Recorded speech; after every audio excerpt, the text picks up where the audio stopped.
So hello, good morning everyone. So this is Anvay here, starting with a few video lectures for mechanics, which is a subject which we all have faced in SEM 1, and also many difficulties we have seen here. ये subject पढ़ा रहे हैं, मतलब एक help मेरी तरफ से जो जिनको केटी है इस सब्जेक्ट में क्लियर करने के लिए उतना हेल्प किया जाएगा जितना it is sufficient and needed to clear this subject during the same 2 exams. तो ज़्यादा कुछ टेंशन लेना नहीं है, जितना बताया जाएगा उतना भी अगर आपने कर दिया, थोड़ा practice, written practice on your own with Kelsey, ये सब अगर आप रेगुलरली अगर करोगे तो ये सब्जेक्ट भी क्लियर हो जाएगा. So not to worry about it. जितना वीडियो लेक्चर्स में बताया जा रहा है उतना खुद से अगर प्रैक्टिस करोगे, वन टाइम देख के, second time without seeing and then on your own अगर आप प्रीवियस ईयर क्वेश्चंस करोगे related to this topic, so ये सब्जेक्ट क्लियरली निकल जाएगा. सो प्राइमरी गोल होना चाहिए कि इस सब्जेक्ट को क्लियर करना है, ना कि हमें मोर मार्क्स स्कोर करके पॉइंटर लाना है. जो भी पॉइंटर लाना है वो सेम 2 के एग्ज़ाम्स में लाना है. ये सब्जेक्ट ऐसा है कि जस्ट हमें क्लियर करना है and not to worry about the grades. So main aim क्या है, ऑल क्लियर होके सेकेंड ईयर में जाना है. सो मैं हेल्प कर रहा हूँ आपको. इट विल बी ग्रेट अगर आप यहाँ से कर सकते हो अपना स्टडी एकेडमिक्स का. मैनी ऑप्शंस अवेलेबल है. फिर भी मेरे फ्रेंड्स के लिए जिन्होंने मुझे अप्रोच किया कि तू हेल्प कर सकता है क्या, उन सब के लिए एक हेल्प मेरी साइड से. सो या विल स्टार्ट. फर्स्ट हम देखते हैं कौन से टॉपिक्स करने हैं. लिमिटेड टॉपिक्स ही करने हैं जिससे आप क्लियर हो सकते हो. 24 मार्क्स अगर पासिंग है, हम वो उतने टॉपिक्स करेंगे जितने से हमें मोर देन 24 एटलीस्ट हमें 34-35 के above we'll see to score that many, और उसका अपन स्टडी करेंगे. So we'll start. First topic जो we will see is centroid itself. I'll show here also marks with distribution, so it will be beneficial for you to study accordingly. So centroid question will come for 8 marks in the paper, and second, force and resolution.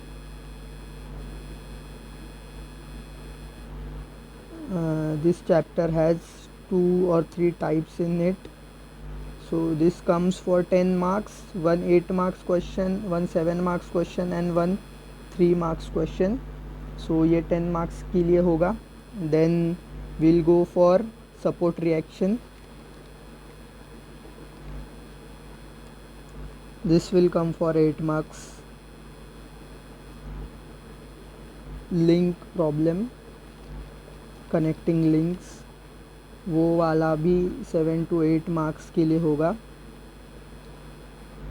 सो और equilibrium का easy part, equilibrium also is for 8 plus 3, but that 3 marks question is of easier type based on a simple concept of Lami's theorem. Based on Lami's theorem. So 8 plus 8 60, 16 and 8 24, 24 and 10 34, 34 and 3 37. We are aiming for 37 marks. So at least if we aim for 37, then we can easily clear the cutoffs of 24 marks. So 37 marks का prepare करना है and exam में जाके वहाँ solve करना है. And this are very easy topic. Easy topic में सबसे इजी है सेंट्रॉइड. जो इंडिपेंडेंट है उसको दूसरे की ज़रूरत नहीं लगती कौन से कनेक्टिंग टॉपिक की. ये भी इंडिपेंडेंट है और ये भी इंडिपेंडेंट है. फोर्स रिजोल्यूशन का यूज़ आपको बाकी सब में होगा, in support reaction and in equilibrium. So this is the planar. ऐसे अगर हम आगे बढ़ेंगे तो निश्चित रूप से हम ये सब्जेक्ट को क्लियर कर सकते हैं। So we'll start with centroid today and after each topic we will move ahead. So centroid का बेसिक आइडिया क्या है सेंट्रॉइड का? It is a distance measurement game.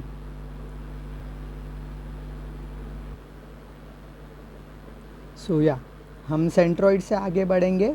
ऐसा स्क्रीन रिकॉर्डिंग के टाइप से ये कंटेंट लेक्चर प्रोवाइड किए जा रहे हैं। फेस एट्रीब्यूट यूज़ नहीं कर सकता हूँ क्योंकि लैक ऑफ फैसिलिटी, सोर्स नहीं है मेरे पास फ़िलहाल। पहले भी टीचिंग किया है but in offline medium. So this is the first time, may be मेरे लिए न्यू एक्सपीरियंस है। सो प्लीज़ कोऑपरेट, अगर कोई कहाँ मिस्टेक हो रही है तो प्लीज़ बेयर। एंड या विल स्टार्ट सेंट्रॉइड के बारे में। सेंट्रॉइड इज़ ए चैप्टर जहाँ पे हमें सिमेट्री के अराउंड पोर्शन निकालना है। सेंटर के अराउंड कितना उसका मतलब एक लैमिना ऑब्जेक्ट दिया रहेगा, उसका सेंटर फाइंड करना है। सो इफ़ कनेक्टेड ऑब्जेक्ट्स दिए रहेंगे तो कनेक्टेड ऑब्जेक्ट्स का पूरा सेंटर फाइंड करना है, वो अपना मेन एम है। सो इसमें यूज़ किया हुआ जो आइडिया है वो सिंपल डिस्टेंस वाला आइडिया है। अगर डिस्टेंस आपको आता है तो ये बस उसे एक कोऑर्डिनेट फॉर्म में अगर अपन यूज़ करेंगे तो centroid is easy and done and dusted type of thing.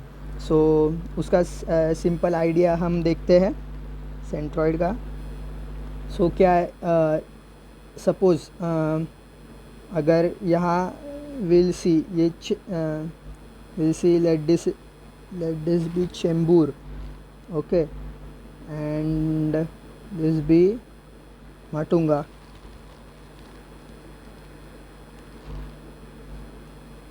and this is Dadar। Mumbai से है हम सब, तो मोस्ट ऑफ जन को ये पता रहेगा। This is Chembur, this is Matunga and this is Dadar. So Chembur से माटुंगा डिस्टेंस कितना होगा? अप्रॉक्सीमेटली 9 किलोमीटर्स या 9 किलोमीटर्स। माटुंगा से दादर कितना होगा? 2 किलोमीटर्स या इतना है। तो सेंट्रॉइड में क्या करना है हमें? अभी जस्ट हमें डिस्टेंस फाइंड करना है सेंट्रॉइड में कोऑर्डिनेट्स के लिए। अभी if you want distance from Chembur to Dadar तो हम क्या करेंगे? डिस्टेंस चेंबूर टू दादर अगर हमें चाहिए तो हम क्या सिंपली ऐड करेंगे? 9 + 2 कितना? 10, 11, राइट, 11 km। अगर वैसे ही अगर हमें Matunga to Chembur to Matunga distance नहीं दिया रहेगा और direct Chembur to Dadar distance दिया रहेगा और हमें कहा गया कि हमें चेंबूर से माटुंगा का डिस्टेंस फाइंड आउट करना है, तो हम क्या करेंगे? सिंपली सब्ट्रैक्ट करेंगे या। So distance between Chembur to Matunga is distance between Chembur to Dadar minus distance between Matunga to Dadar. Chembur से दादर कितना है? 11 kilometres minus 2 kilometres, then what is the distance? या 9 किलोमीटर्स या। सो ये सिंपल कॉन्सेप्ट है जो यूज़ होगा सेंट्रॉइड में। सो ये तो सबको आता रहेगा, इसमें कुछ नया नहीं है। सो वैसे ही हमें ये डिस्टेंस का कॉन्सेप्ट यूज़ करना है सेंट्रॉइड में। सेंट्रॉइड में अपना एक्स एक्सिस वाई एक्सिस पे लैमिनार ऑब्जेक्ट्स दिए रहेंगे, उस पे हमें वो फाइंड आउट करना है। अगर 2D ऑब्जेक्ट रहेगा तो सेंट्रॉइड एंड 3D ऑब्जेक्ट रहेगा तो सेंटर ऑफ ग्रेविटी। बट हमारे पोर्शन में 3D ऑब्जेक्ट्स नहीं है, only our topic of concern is 2D object. So centroid का ही हमें देखना है। सो या विल स्टार्ट। उसके लिए हमें कुछ बेसिक शेप्स की ज़रूरत लगेगी, वो शेप्स यहाँ से हम देख लेते हैं। Basic shapes are rectangle, triangle, circle, semi circle and quarter circle. ये शेप्स हमें लगेंगे सेंट्रॉइड का, यार बेसिक ये फंडामेंटल्स है, इससे ही हम कर सकते हैं. So some basic shapes required for the above centroid calculation is rectangle. तो कहाँ गया है, स्टेप 1 क्या है, रेक्टेंगल दिया गया है. तो axis of symmetry, axis of symmetry क्या होता है, विच divides the object into 2 equal area. Axis of symmetry, first हमें ऐसा एक्सिस ऑफ सिमेट्री अगर ये निकाला हुआ है रेक्टेंगल, तो एक्सिस ऑफ सिमेट्री निकालना है इक्वल पार्ट्स में डिवाइड करने के लिए. तो यहाँ पे निकाला हुआ है. सो उसका क्या, उसमें पॉइंट्स कहाँ आते हैं सेंट्रॉइड का, यहाँ पे पॉइंट हमने लिखा हुआ है b/2 and h/2 with respect to 90 degree corner. ये सबसे इम्पॉर्टेंट है, 90 degree corner. And xy distance, xy distance is with respect to origin.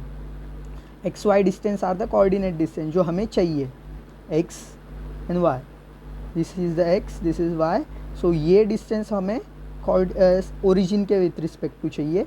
And centroid कहाँ आएगा, with respect to b/2 and h/2, मतलब 90 डिग्री कॉर्नर से. As rectangle में सारे corners 90 degree होते हैं, तो from this corner b/2 itself, from this corner also b/2 itself. यहाँ पे आया centroid for this. And about on y axis h/2 distance. So this is the point where centroid is located for rectangle. So हमें ये याद रखना है. सम formulas जो लगेंगे वो बेसिक शेप्स के, ये 4-5 जो बेसिक शेप्स है उनके फार्मूला अगर याद रहेंगे तो it is completely all right. तो ये हम कर सकते हैं. सो फर्स्ट है for rectangle b/2 and h/2 with respect to 90 degree corner, और xy जो डिस्टेंस रहेगा विथ रिस्पेक्ट टू ओरिजिन रहेगा. ठीक है, we'll move to the next shape that is triangle. Triangle में राइट एंगल ट्रायंगल ही most of the time रहता है. अगर कहा जाए तुम्हें एक इक्विलैटरल ट्रायंगल दिया रहेगा विच इज़ लाइक दिस, अगर इक्विलैटरल ट्रायंगल दिया रहेगा तो तब क्या करेंगे, will divide this triangle into 2 equal parts. तो देखो अभी ये वाला पार्ट एक ट्रायंगल हो गया, ये वाला पार्ट दूसरा ट्रायंगल हो गया.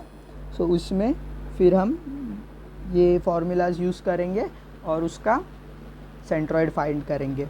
सो उसके लिए for triangle what is the formula, b/3 and h/3 with respect to 90 degree point corner, with respect to 90 degree corner. So ये 90 डिग्री कॉर्नर है, यहाँ से b/3 for the x axis and for the y axis h/3. अगर ये complete h है तो h minus h/3 is 2h/3. अगर complete height h है तो h माइनस h/3, तो ये रिमेनिंग पार्ट क्या हुआ 2h/3. सिंपल डिस्टेंस वाला ही रिलेशन यहाँ यूज़ किया है. सिमिलरली हियर ये अगर b/3 और ये कंप्लीट b है तो b minus b/3 it is 2b/3.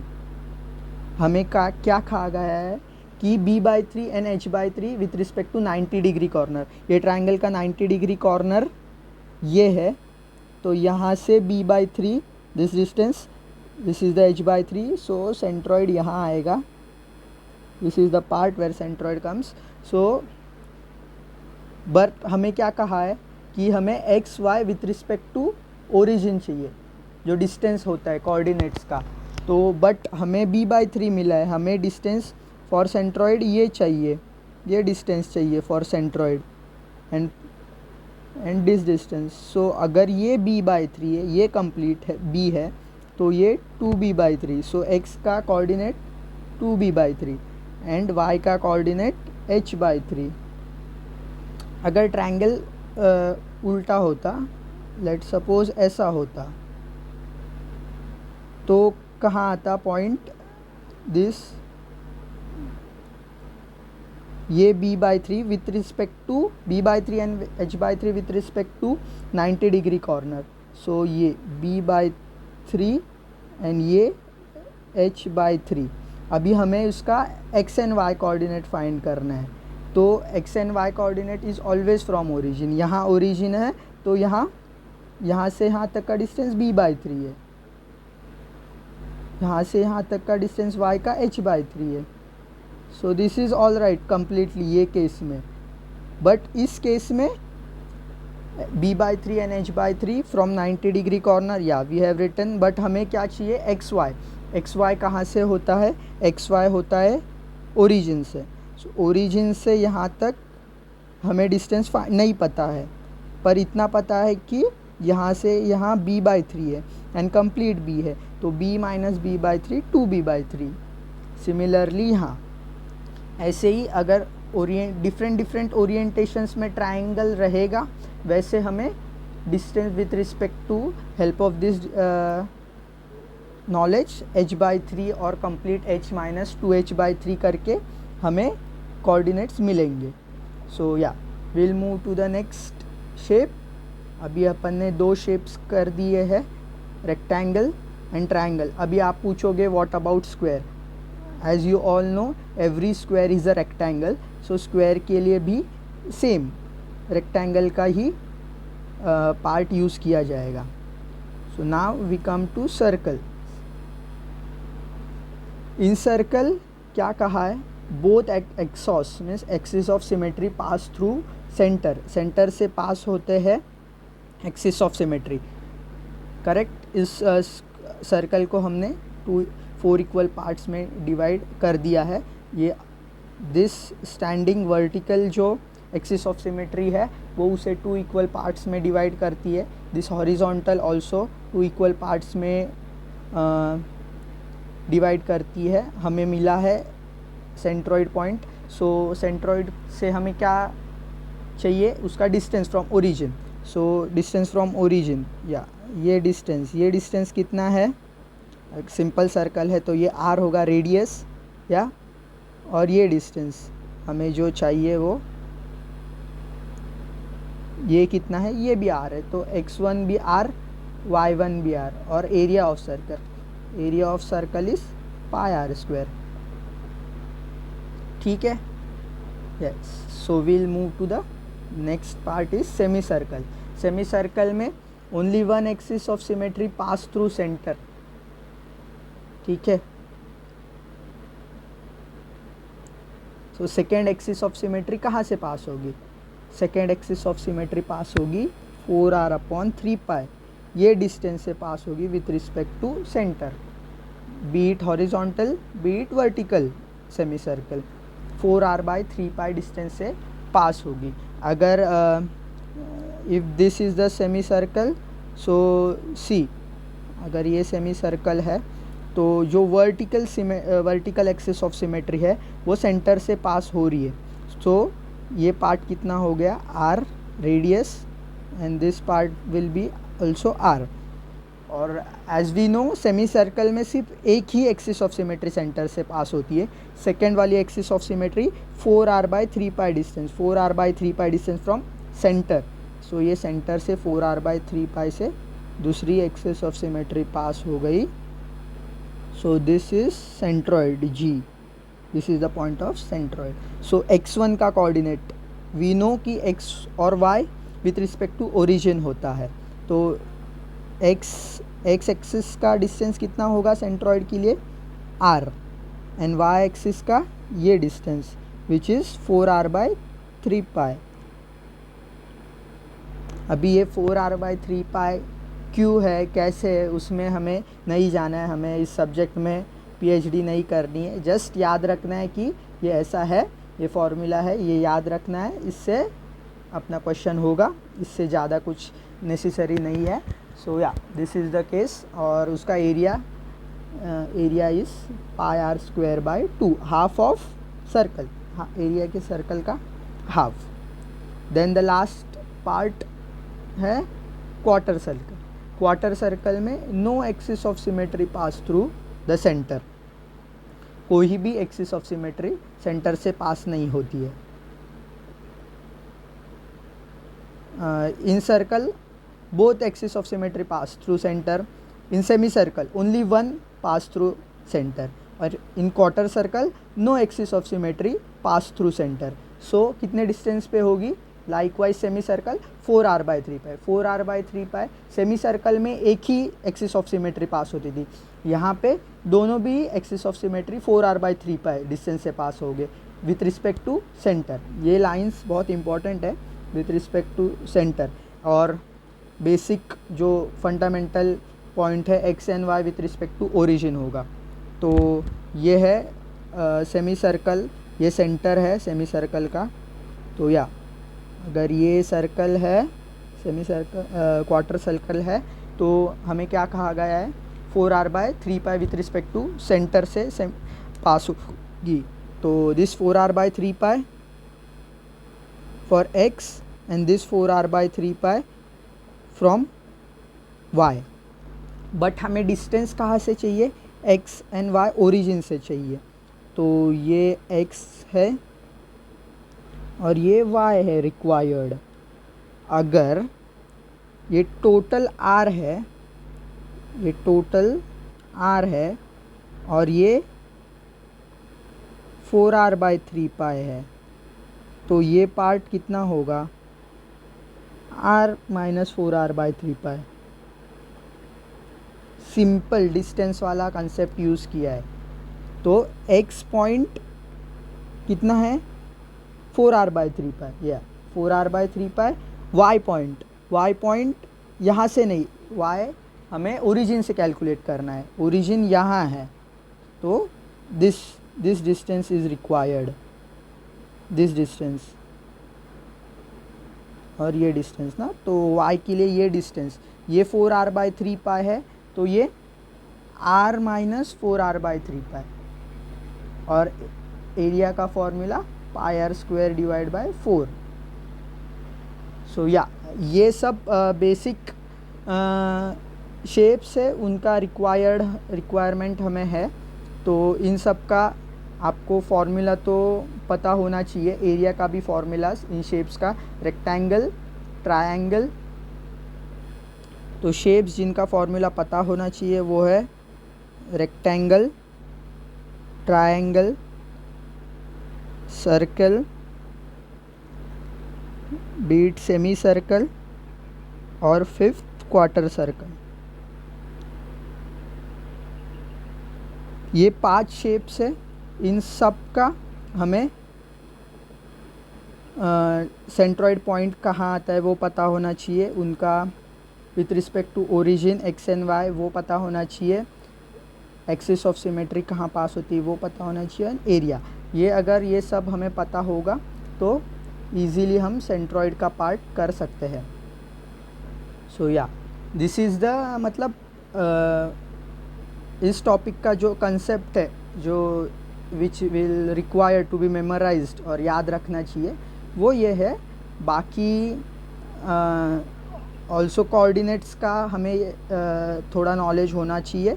Coordinate system आपको पता होगा, एक्स वाई कोऑर्डिनेट सिस्टम जो हम बचपन से करते आ रहे हैं, उसमें पॉइंट्स कहाँ क्या होते हैं। अगर ये सिंपली अगर ये x है, ये पॉजिटिव y है, तो ये नेगेटिव x है, ये नेगेटिव y है। अगर कोई पॉइंट यहाँ पे होगा a पॉइंट, तो उसका x भी पॉजिटिव होगा, y भी पॉजिटिव होगा। अगर ये फर्स्ट क्वाड्रेंट की बात है, अगर पॉइंट सेकेंड क्वाड्रेंट में है तो उसका x नेगेटिव होगा, y पॉजिटिव होगा। C पॉइंट में x भी नेगेटिव होगा, y भी नेगेटिव होगा, थर्ड क्वाड्रेंट की बात। And in fourth quadrant x positive होगा एंड y नेगेटिव होगा। जब इसका भी यूज़ होगा only for x and y। जब अगर ऑब्जेक्ट दूसरे क्वाड्रेंट में जाता रहेगा तो इस कॉन्सेप्ट का भी यूज़ होगा। सो या इतना ही बेसिक कॉन्सेप्ट है जो रिक्वायर्ड है। अगर पूरा प्लेनार ऑब्जेक्ट जिसका सेंट्रॉइड फाइंड करना है वो अगर फर्स्ट क्वाड्रेंट में होगा तो दोनों x एंड y पॉजिटिव रहेंगे। अगर वो सेकेंड क्वाड्रेंट में जा रहा है, थर्ड क्वाड्रेंट में जा रहा है, तो विथ रिस्पेक्ट टू वैसे उस ऑब्जेक्ट का x एंड y बदलेगा, means negative x negative y वो सब हमें अकाउंटेबल करना है. सो या इतना बेसिक आइडिया अगर आपको आ गया है तो we can start with the examples. So yeah this is the thing which is sufficient and required for this topic. So ये सब आप लिख लीजिए, थोड़ा मेमोराइज कर दीजिए. तो yeah this topic will be super fun ride और स्मूथली ये चैप्टर तुम्हें समझ आ जाएगा. Okay, yeah will start with the examples now. Okay, I think this is sufficient for the this video. We'll continue with examples in the next video. So yeah, this is all you should write once time and practice it. एक बार memorize कर दीजिए, so it will be easier for during जब हम examples करेंगे तो easily हम वो कर सकते हैं. So yeah, that's it for the day. Okay, bye guys. Thank you. That's it from my side. Yeah, bye.